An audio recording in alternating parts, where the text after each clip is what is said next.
Good morning. Good morning.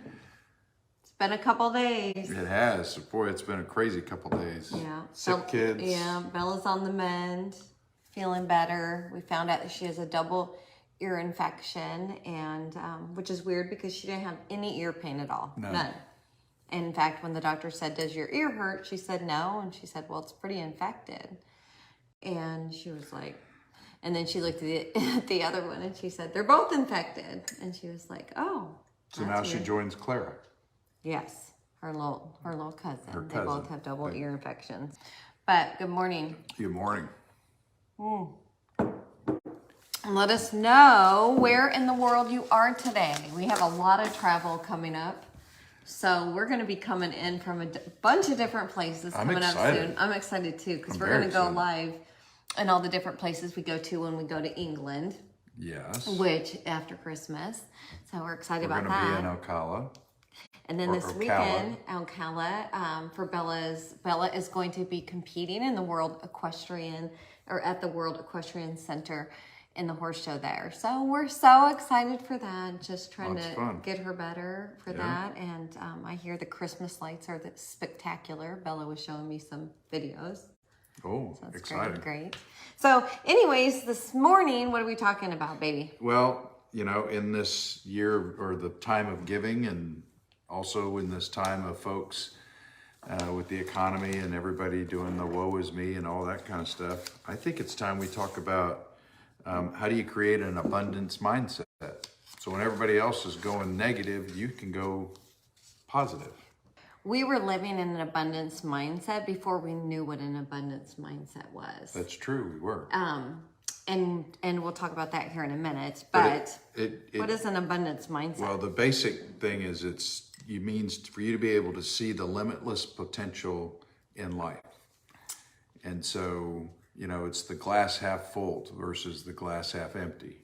It's people who think bigger than themselves.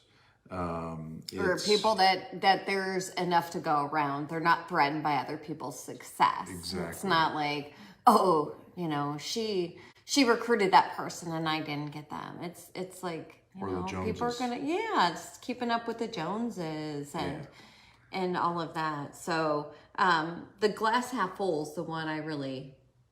You have to, if you're gonna have an abundance mindset, you need to be that person. You need to be the person that's always like, hey, there's a bright side to everything. And it's hard. It requires work, and nothing worthwhile has ever been easy, right? It is. That's true. And you have to intentionally drive yourself to creating the life you want and embrace the change. That's right. So there's 5 tips that we got today. And abundance mindset, like everybody, in my mind, people that are successful, they have an abundance mindset. That's true. The successful people in our circle, David Skoltedi, Dr. Dana, Todd, Josh and Jenna. Yeah. I mean, they all have abundance mindset. And that's a sign. Yeah. As Terry and, Rich Hollis. Okay. So we're going to give you tips to creating an abundance mindset and believing in yourself. Okay. Number 1. Recognize and accept your weaknesses. So we've talked about this several times on several other lives where you recognize and accept your weaknesses. You know, back in the Army days, we did what we called after action reviews. It was, you know, you go through and list 3 good points, 3 not so good points, and then you discuss on how you improve them. So recognize and accept your weaknesses. That's probably the key to the good start. And when you recognize those weaknesses, know that there's area to grow and learn through them. It's not I have weaknesses and I'm stuck with them. You want to grow. So don't, you know, the old me, what I used to do and what I've allowed even my depression to set in and do is I beat myself up. I blame others, right? And I spiral into negative thoughts and behaviors. Right. And you need to just recognize those weaknesses, but then grow, you know, get a picture of yourself that you want to have, like a self-awareness, like to recognize and embrace those shortcomings, but know that there's growth. that you can grow through those. There's Right. ton, and you can always message me and Phil and say, hey, what's a good book for me to read? I'm going through this. So that, growth and the other. mindset versus fixed mindset as it relates to an abundance mindset. Oh, that was confusing. So Growth, just not fixed. growth. All right. Next one. Nurture your strengths. So play to your strengths. Everyone has flaws. Everybody. We all have flaws. Even this cutie. We all have flaws, right?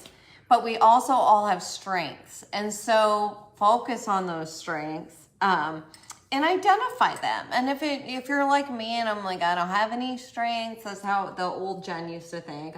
I was beating myself up.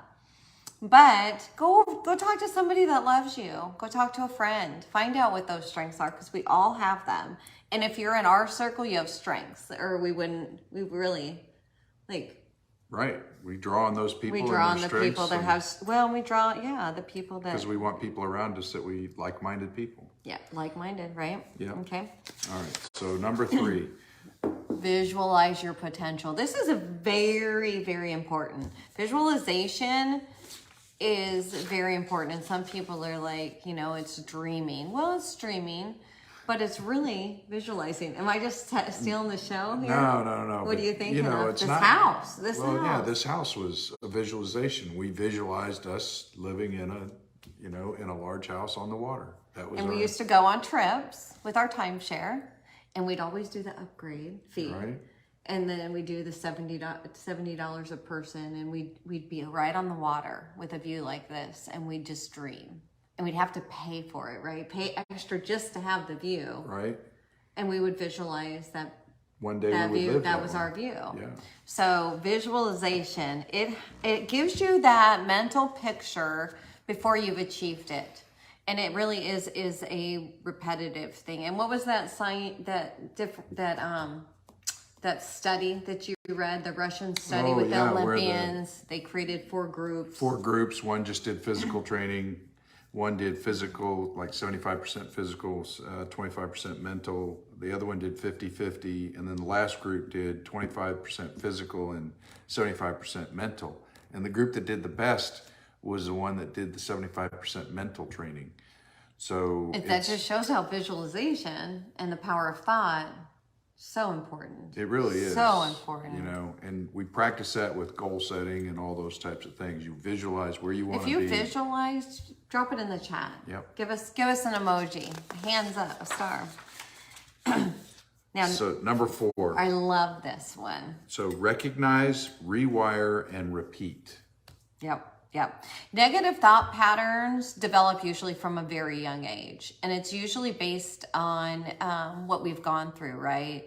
The different things we've been through, the traumas, all of that. And they become habitual and second in nature almost, right? And that's happened to me.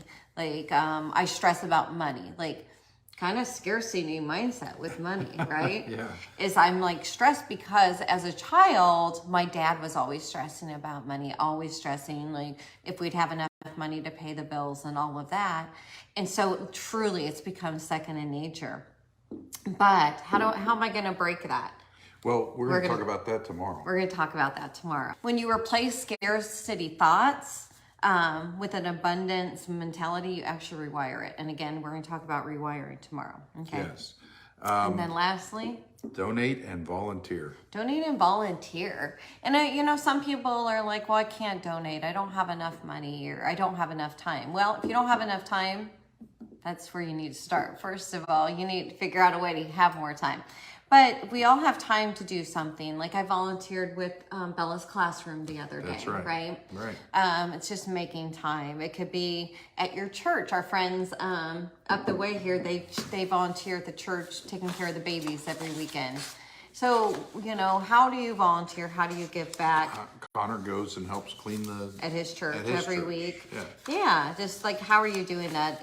Money, love, attention. I know people that will make sack lunches for the homeless and go distribute those. And, how are you giving to others to have your greater happiness overall? Right.